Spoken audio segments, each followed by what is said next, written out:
Hi, today we're going to talk about basic guidelines for healthy eating. In all of my years of practice, it's boiled down to a few simple steps that can really help you get on track in a very simple way and get things going in the right direction as far as eating healthy. First, you want to make sure you're eating something at meal times. Often people are skipping meals because they think you'll lose weight or maybe I won't get calories in, but we actually end up eating more or making the bad choices when we do eat. So make sure you eat something. And I use the word something because it doesn't have to be a typical meal of bacon, eggs, sausage, grits, as we would do the Southern way. It doesn't have to be the complete meal pattern that we would have, but you want to eat something that's somewhat healthy choice. For instance, in the morning, you could get up and have a turkey sandwich as well as do that at lunch, or something simple. It may be a breakfast bar. It may be a pack of crackers in the morning. Add a piece of fruit in, because my next leading to number 2 is going to be fruit at least twice a day. And of course, I'm lowballing it because the assumption is that most people, we don't tend to eat fruit as often as we should. You want fruit at least twice a day because fruit actually helps to lower your blood pressure, something that we tend not to get a lot in unless it just happens to be available. So you have to be intentional. Do purchase fruit. I tend to purchase the fruit that's on sale for the week. It helps me to rotate the different types of fruit I'm getting in. It only takes a small amount, say an apple, an orange, a small banana, only a handful of grapes. We don't want to sit there and eat out of the bag, then you'll end up eating too much. We tend to do that with grapes because we like the sweetness of them. It's important that you eat your fruit and not drink it. So tend to go for the solid fruit where you'll get more nutrients and more fiber in as opposed to drinking it. We tend to drink too much of the juices. Next is water. Make sure you're getting in at least 3 to 4 bottles of water a day. And again, I'm lowballing it, knowing that we generally don't like to just sit and drink water. If you're a water drinker already, that is wonderful.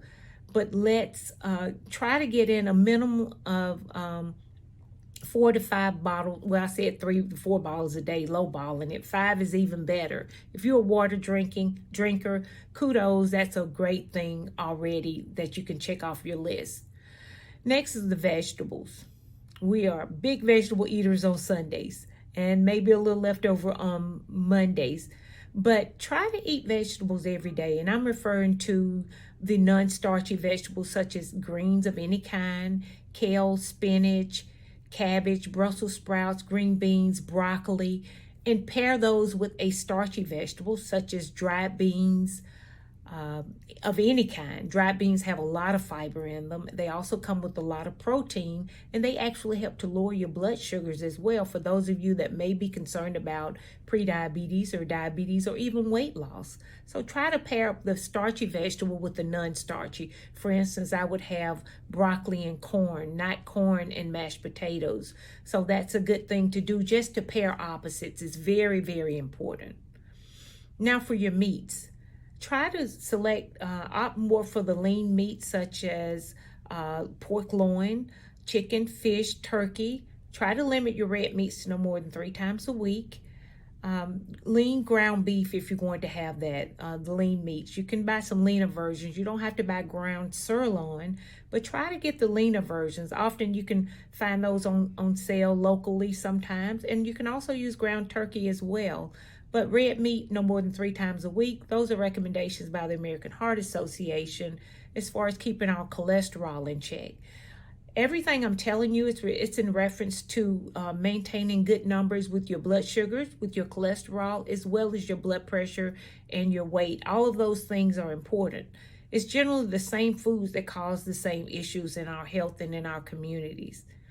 Next, as far as beverages, I mentioned earlier you want to eat the fruit, not drink it. So try to avoid drinking large amounts of juices, sodas, Gatorade, Powerade, lemonade, and yes, I said Gatorade. Gatorade is a sugar and salt booster for athletes, actually. It's not for us sitting around watching the athletes. So you want to opt for more water, and possibly, or you should go with the zero versions as far as your sodas, juices, You don't have to drink diet sodas. You just don't need to be replacing water with regular sodas at all. I do know if you're diabetic or if you're trying to lose weight, sodas and juices will provide lots of sugar and lots of calories, which are not good choices at all.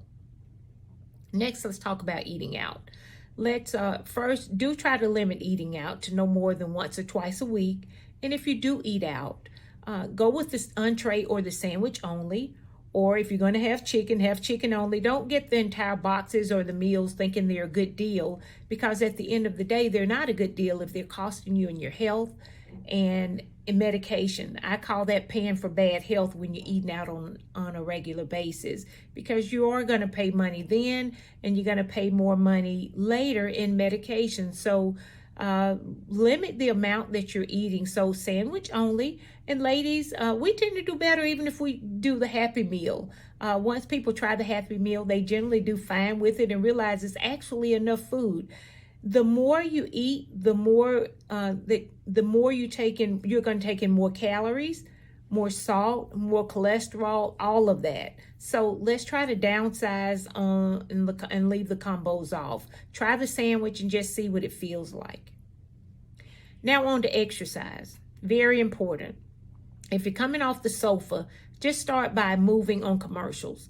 So when a commercial comes on, just get up and march in place or march side to side.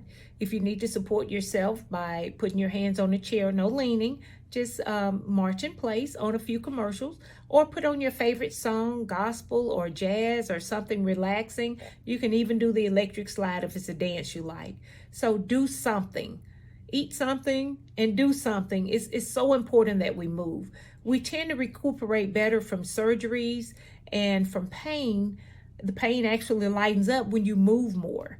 Oftentimes people don't recuperate as well from knee surgeries and back pain because their body is not used to moving as much. And actually nutrition and exercise are the first lines of therapy now when people are in pain. So go ahead and get on board with those things. It's very important. Don't worry about getting off the sofa, walking 30 minutes. Let's start 3 to 5 minutes at a time during the day. Anything you do is better than doing nothing.